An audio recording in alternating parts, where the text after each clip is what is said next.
I'm curious. I'll ask you. How different did Pinkerton turn out from what you thought it was going to turn out? Because it feels like to He's me, got 3 questions on the plate right now. it feels like I mean, we were burnt from touring a lot and everything, and I hear a lot of, like, to me, that's like Van Halen's Fair Warning. Like, there's a lot of angst and anger in the music itself, like in the playing of it. So I'm curious if it turned out the way you thought it was going to be. Yeah, absolutely. I was totally satisfied. Not more than satisfied. I was in love with it.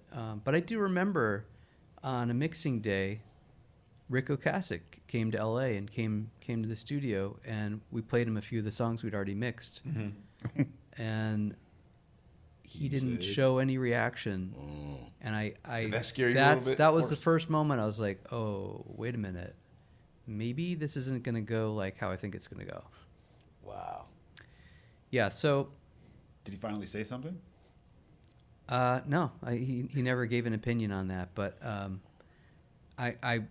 way I took that was like this just didn't turn out great, and it could have been better.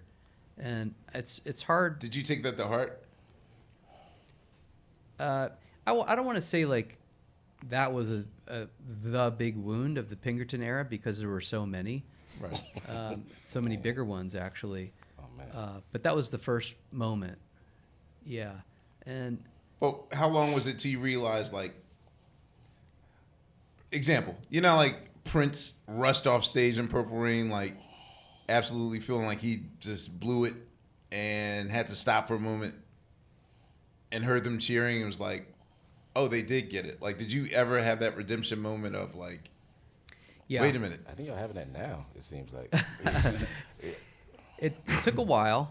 And so the album came out in 96 and bombed. So by the end of 97, I was totally lost my confidence and just kind of went off and lived by myself and was trying to write a third record. But years went by and I couldn't figure it out. I just didn't know what to do. And one of my friends was in another band, and he had been touring around the States. So at the end of 99, he came back and he said, you know, Rivers, there's a new generation of kids out there who love Pinkerton. And that was like shocking to me. I had no idea. And he said, yeah, it's called emo, and that's their album. So then we got the band back together, and we went out and we just jumped on a few shows at the 2000 Warped Tour. And like even before we walked on the stage, there'd be another band playing, and like 20,000 kids would be chanting Weezer, you know? Wow. And then we walked out there, and at this point, Pinkerton wasn't even in our set list, because we're like, oh, well, nobody liked that one. Right. But they were, chanting for those songs. So that's when it really hit us.